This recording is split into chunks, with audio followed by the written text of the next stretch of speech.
How do I start a nonprofit? It is the most common question that I get from individuals thinking about how to start a nonprofit. In this episode, I'll break down what you need to legally form your organization without overpaying or falling into an online service trap. Welcome to On Air with Amber Wynn, where nonprofit leaders learn to fuse passion and commitment with proven business strategies to create long-term funding, impact, and sustainability. And now, here's your host and resident Philanthrepreneur, Amber Wynn.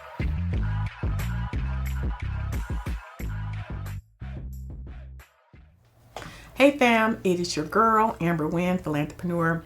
And today we're going to talk about the first step in legally forming your nonprofit. It's called the legal basics of nonprofit startup. So there's two steps to actually starting a nonprofit. When people say, oh yeah, I want to start a nonprofit, there's the actual formation, which is the legal part, and then it's starting the nonprofit, which are programs and all of the things. Today, I want to talk to you about filing for your nonprofit organization and why filing actually matters, because it does, right?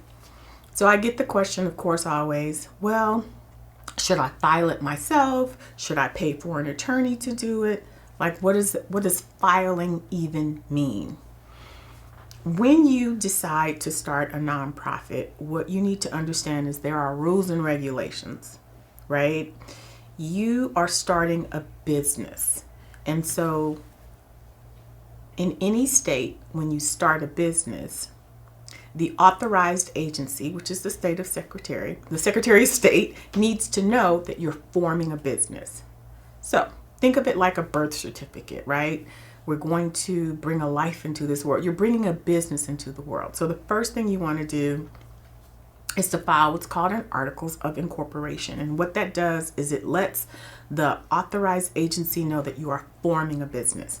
Now you get to choose what type of business that is, right? Are you an LLC? Are you a corporation? Like, what are you forming as? Because you are a 501c3, the C stands for a corporation. So you are a business. So the first thing you're doing is letting your state know that you are forming a business. So when we talk about legally forming your organization, there's a two-step process. The first step is letting your state know that you are actually forming a business.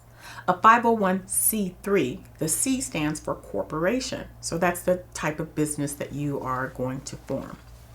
You file what's called an articles of corporation. In your articles of incorporation, you're saying to the Secretary of State, I am forming a business. That's it, and that's all, right? The second part is what type of business are you going to form? You can be a for-profit or you can be a nonprofit. Here's a question that I want you to know the answer to. The first part, you're filing with the state. The second part is with the federal government. When you form at the state level, you're forming a business that's operating as a nonprofit. You will forever be a nonprofit. The second step is once you get your articles of incorporation and the state says, yes, you are approved to function as a nonprofit business in the state in which you incorporated, you take that information and you file what's called a 1023 with the IRS, and you say, I am a nonprofit.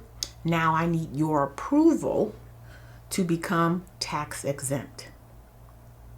This is important because whether or not you're tax exempt, your organization on the state level will forever be a nonprofit.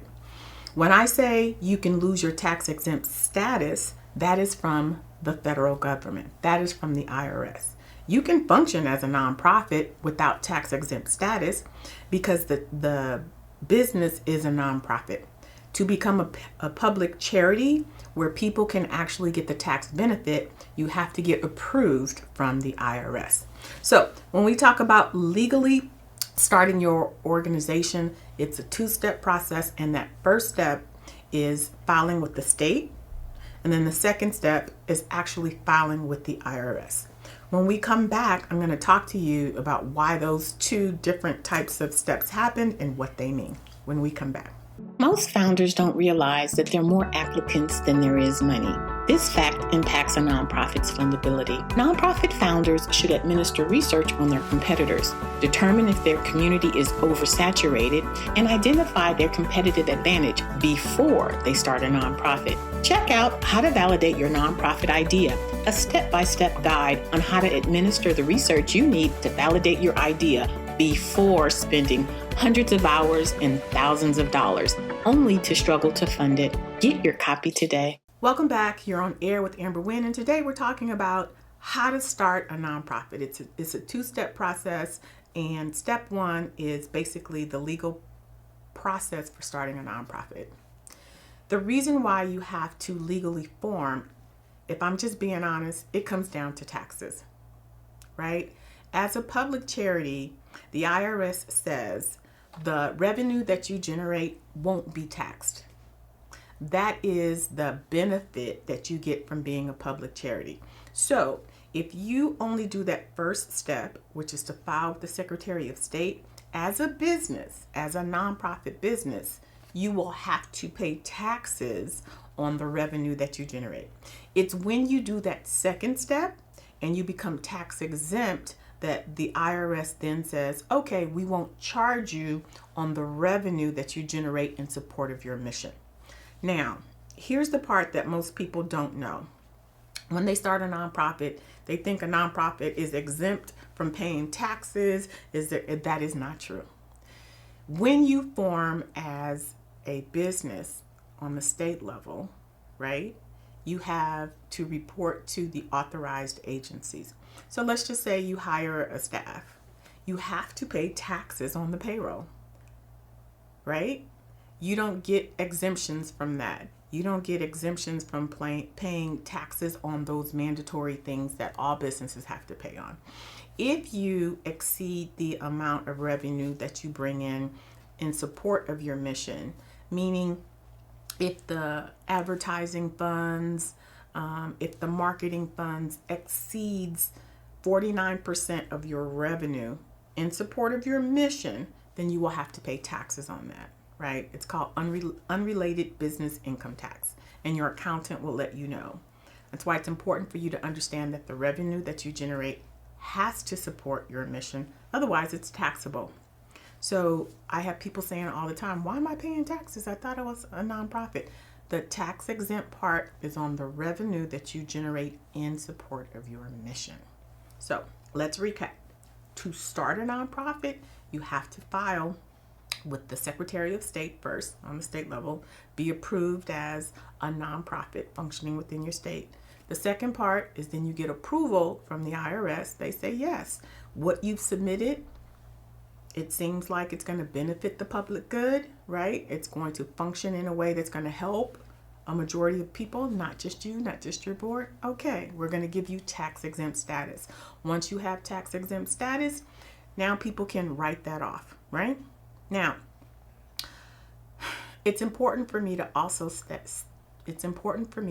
say, be careful when you say in your advertisement, anything you donate is, you can write it off, because that's not true. The IRS has very strict rules on what you can write off. If you have a gala and you're selling tickets, you cannot say, please support this gala. The cost of the ticket can be written off. It's not true. The IRS has a very specific rule on what you can write off. It's a portion of the ticket, because some of it goes for wait staff, some of it goes for the meals, some of it, and there's only a portion, like 40%, that can be written off. So in your promotion of your nonprofit, do not come out and just say, that everything it can be written off, because it's not true. And it is your responsibility to know that. Okay? So that is the legal steps for actually starting a nonprofit. When we come back, I want to talk to you about what is actually required at the state and federal levels, and how to find trustworthy nonprofit filing services when we return.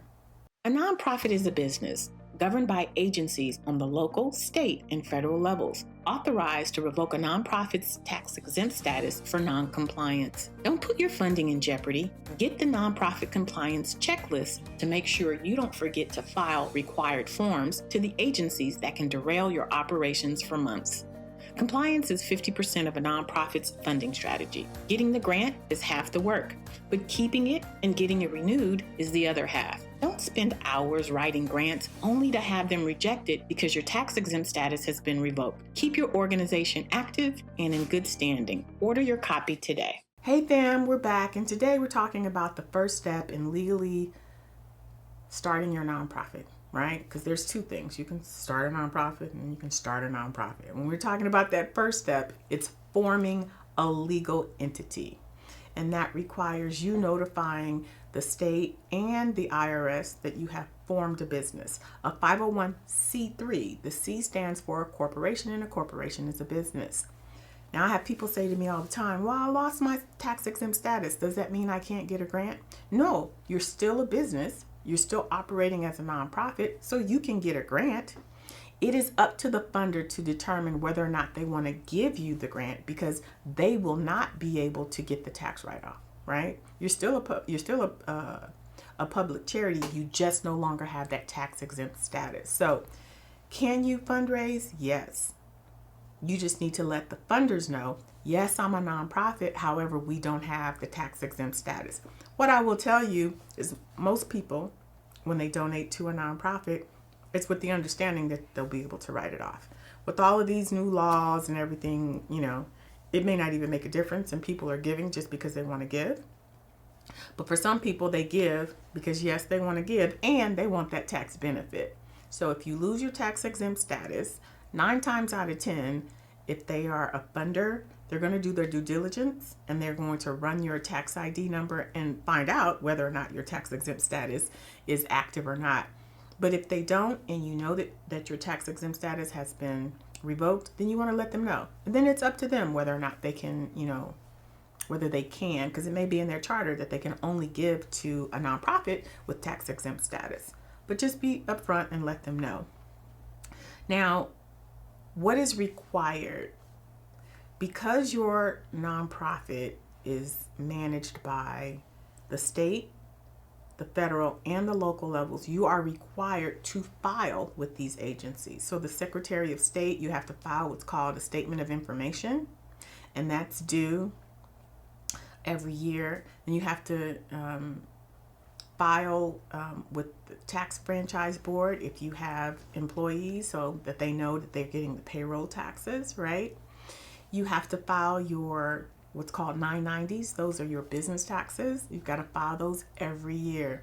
If you don't file your 990s every year, if you miss 3 years in a row, the IRS is going to snatch your tax exempt status, because they need to know that you're functioning as a viable nonprofit. And the only way that they can know that is if you file your 990s. Same thing with the Secretary of State. If you're not filing your Statement of Information, how do they know that you're functioning as a viable nonprofit? So these are checks and balances that are put in by the authorized agencies that are overseeing your nonprofit from whatever different perspective that they have. So you are required to file. I'm going to drop in the bio a link to my compliance worksheet so that you can see which agencies your nonprofit is being managed by, and you know which forms you need to file, whether that's every year, biannually. It's important because you also need to register with the Attorney General. If you are fundraising, by law, you're supposed to let your Attorney General know. If you don't register, if you're not a part of their charitable registry, they too can snatch your tax exempt status. So when you start a nonprofit, you are starting a business that is governed by authorized agencies on 3 different levels. And it's important for you to know that, because you put in all of this work getting this organization started. And before you know it, you're not getting your grants and you don't know why. When I was writing grants, the very first thing that I do is run the nonprofit's tax ID number. Why am I going to write you a grant when it's not going to be funded? because your tax exempt status has been snatched. So you want to check regularly to make sure that your tax exempt status has not been snatched by any of those authorized agencies.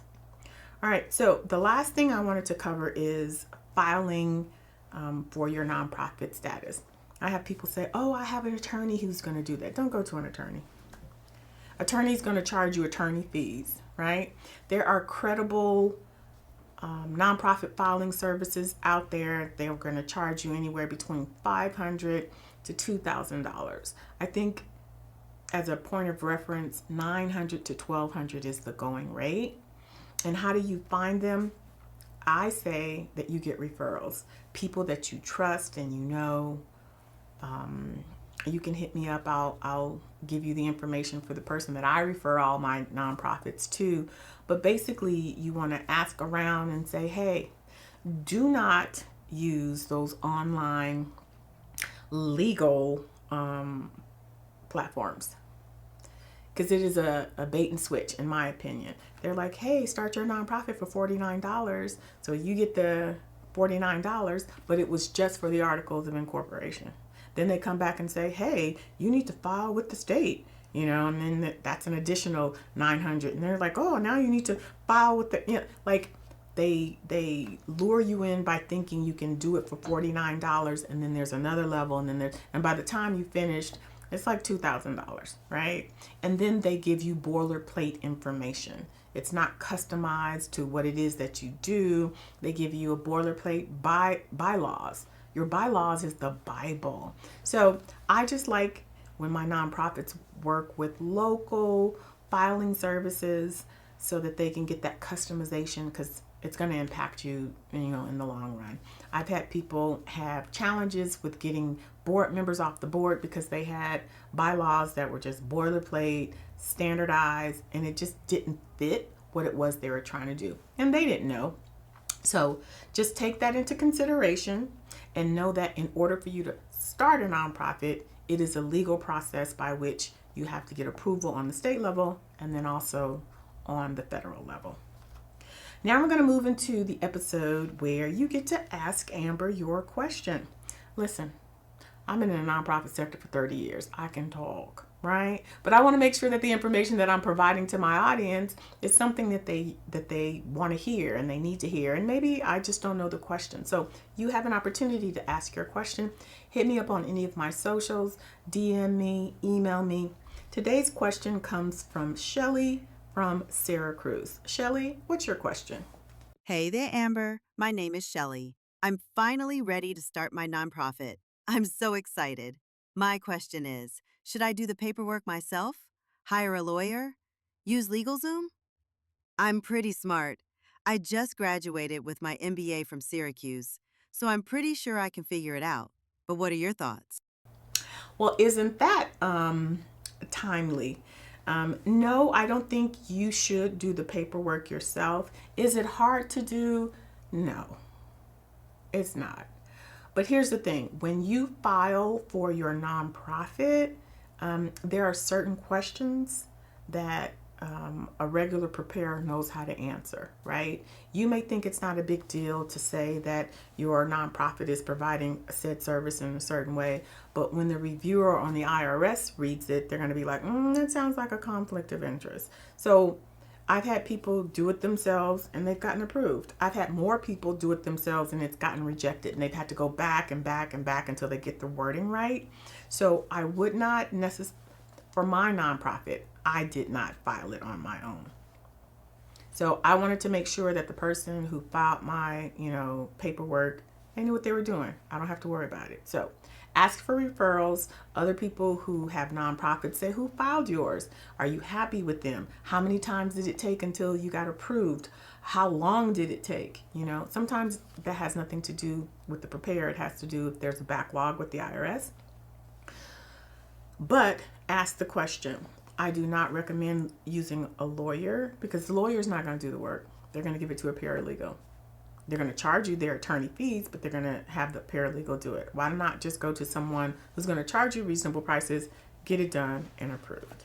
Okay. So Shelly, thank you so much for your question. If you have a question for me, like I said before, hit me up on any of my socials and I'll be happy to answer your question. Now we're moving into my favorite time of the show, Nonprofit Spotlight. It's when I put the spotlight on the most amazing people in the universe. My nonprofit leaders, they're doing the work to make this world a better place. We are on part 2 of my interview with Hart, 3 Hart Foundation. And remember, if you would like to be a part of the Nonprofit Spotlight, you can hit me up on any of my socials, and I'd love to feature you as well. You can also go over to YouTube and watch the full episode, but let's go ahead and listen to part 2 of my interview with 3 Hart Foundation.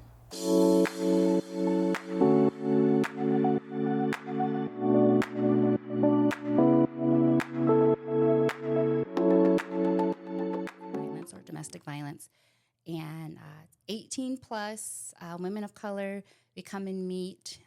We have a support group, and we also have the mentorship. As I was saying, the mentorship is essentially it's taking the book club format where we're meeting anywhere between 4 to 6 weeks, reading a book that it's focused in healing and growth. Mm-hmm. So we're not trying to keep people just stuck in their trauma. Yeah. Like, yeah, these things happen, but what's next, right? Because ultimately we have that self-accountability. And anyway, so we're reading and using the literature to help them learn facilitation. So we started off, and then the following weeks, they will follow they will begin facilitating based off of what we taught them in speaking, public speaking, storytelling, and creating a curriculum. So what I'm hearing with both of your programs, it's not just, hey, you were in this horrible situation, come over here, let's do some case management, let's, point out what an unhealthy relationship, like what happened, let's tie it back to your childhood. What I'm hearing is the programs that you are providing, you're bringing your people in, like the youth, like, hey, we're going to give you some soft skills. We're going to teach you how to, and then kind of incorporating. And the same thing, like with the book club format, it's not like you're coming into this stigma. You're getting community and you're learning, public speaking skills. And I'm saying it may not be your words, but you're kind of like sliding in the other stuff. Yes. Yeah. It's like, there's an old saying of where you like, put the medicine inside the candy, right? Mm-hmm. So trying to do that. And we've had some really, really great times, especially with the current group of thrivers that we're serving in our adult programming. These ladies have put on fashion shows. Okay. These ladies have done public speaking, like external to 3 Hart Connection. Okay. They've gone alongside me on